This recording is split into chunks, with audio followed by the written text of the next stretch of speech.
Welcome back. I hope you guys have been able to stay at home and thus help the government in its fight against coronavirus. The government looks to be very desperate to try and flatten the curve. In trying to help the government in flattening the curve, I hope you're taking care of your belly and not bulging it out. So you have different curves. While you try and flatten one curve, you bulge the other. I hope that's not happening in your case. Jokes apart, lockdowns have made everyone change track, even robbers. First of all, you're now allowed to wear a mask and enter a bank. This had never happened before. In fact, it would have given a very wrong impression if you had worn a mask and entered a bank some time back. Now, unable to get their hand on gold and gadgets because everybody is at home, so robbers have now changed the track. It's the liquor vends and the grocery stores which are next on the target for robbers. Maharashtra's string of robberies reads like a great shopping list from a restaurant. Rather a bakery, I would say, since butter and eggs seem to be very hot right now. In Bhiwandi in Mumbai, the burglars made off with 300 eggs, 6 packets of flour, 4 liters of milk, 60 bags of rice and other groceries worth 2 lakh from Rakesh Kirana store recently. From a Borivali store, butter worth 1400 rupees was stolen. In Mumbai's Tilak Nagar, police have registered an FIR after unknown individuals broke into a shop at Chembur and fled with cigarette packets, tobacco sachets, bidis and rupees 3000 in cash. In North Kolkata, robbers made off with spices, soap, detergent powder and cash by breaking through the wooden door. So you can see the track of these people have changed. During the early hours of April 1st, burglars broke into Sri Venkateshwara Wines at Boyguda in Secunderabad and stole 20 bottles of liquor worth 26,000 and 8,000 in cash. But I didn't know that there could be a liquor shop called Sri Venkateshwara Wines. I think that looks to be a wrong name. Maybe that's the reason why this theft took place.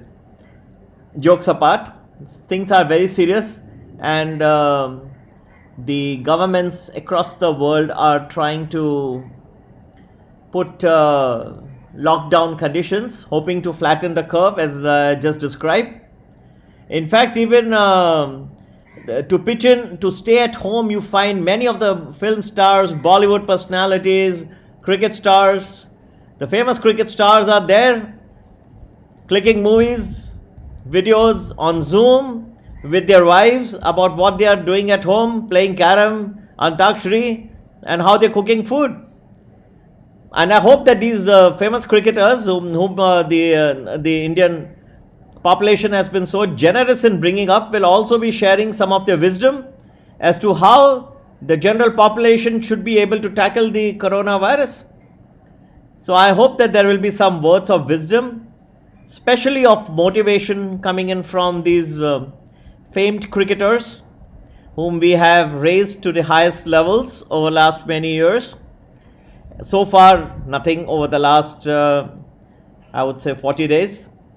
But I hope that good sense will prevail and the cricketers whom we as a cricketing nation have encouraged. Various tournaments we keep watching, IPLs, international matches, 2020s, World Cup. I don't know where they are right now. I mean, I just all that I see is videos of them with their wives eating nice snacks at home, pizzas, burgers, and ragra patties. But I have not heard any much of words of motivation. But a part of me believes that be hopeful, and very soon we'll see these top cricketers come and play their good role in motivating the public. Now, India has proved to be much better than the African countries, but its administrative capacity is below par. Despite many efforts, the rate of testing is less than 20,000 per day. So we have really no idea as to how many people are actually infected. India has 0.7 hospital beds per 1,000 people, one of the worst or lowest ratios in Asia. It has one doctor per 1,404 patients, well below the WHO norm of 1 per 1,000. It has 1.7 nurses per 1,000 against the WHO norm of 3 per 1,000. Prime Minister Narendra Modi says that he has dedicated 602 hospitals, 1 lakh isolation beds. Don't forget, some of the railway wagons have been also converted into isolation beds. That's jugaad for you. And also 12,000 ICU beds to meet the COVID challenge. Many corporations, NGOs, state governments, and volunteers are helping out. But if just 1% of India's population gets infected, that means 13 million people. And India's medical facilities look pathetically inadequate for that challenge. Enforcing social distancing seems to be impossible because massive crowds of migrant workers demand assistance. Community kitchens can feed the needy, and well, I have always said that, but you have to be very careful in observing the social distancing norms. Train services have been stopped along with bus to curb crowding, but millions of migrant workers are marching home in groups. Ignoring social distancing. In crowded bazaars and slums, people cannot stay 6 feet apart for long. In fact, on a very serious note, I had been to one of the stores in recently, and the distance was not even 1 feet. I think the social distancing norms are getting violated once again, and they really need to be careful. Agricultural mandis are of course being reactivated for the rabi harvest, but social distancing in mandis is also very difficult. In any event, IMF predicts that India's GDP growth will drop to 1.9% and can even go negative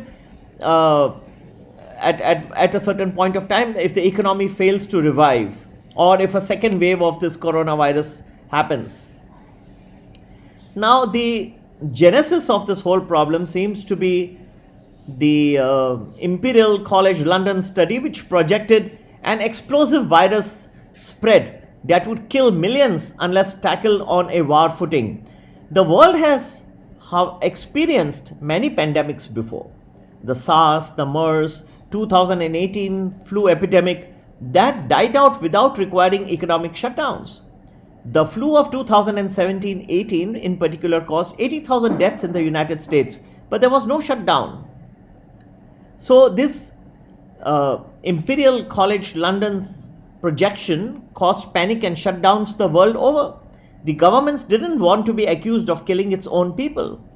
An exception was socialist Sweden, which encouraged social distancing but avoided any shutdown. Today, Sweden's infection and death rates are middling. It alone has saved its economy while avoiding a medical disaster and medically outperformed many of the shutdown countries. Countries have decreed, of course, shutdowns ranging from mild to very stringent, like India's is a very strict shutdown.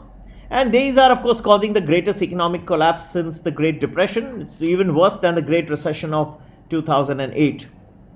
But many believe that the accuracy or even the validity of the Imperial College model stands to question.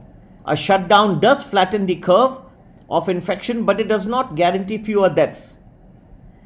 They may merely be spread over a period of time. So you're basically flattening the curve or spreading it over a period of 18 months or so rather than 4.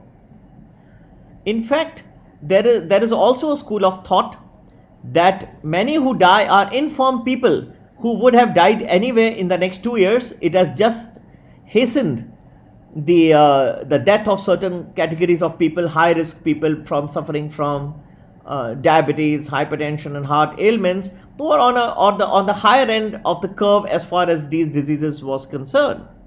The data is of course too limited to suspect or prove the Imperial College model, but all I have to say is that these flus have come in the past and gone away, and without shutdowns the government has been able to handle.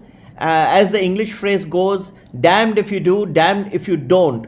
The government has to walk a very tight rope, and risks exist whether we lift the shutdown gradually or fast.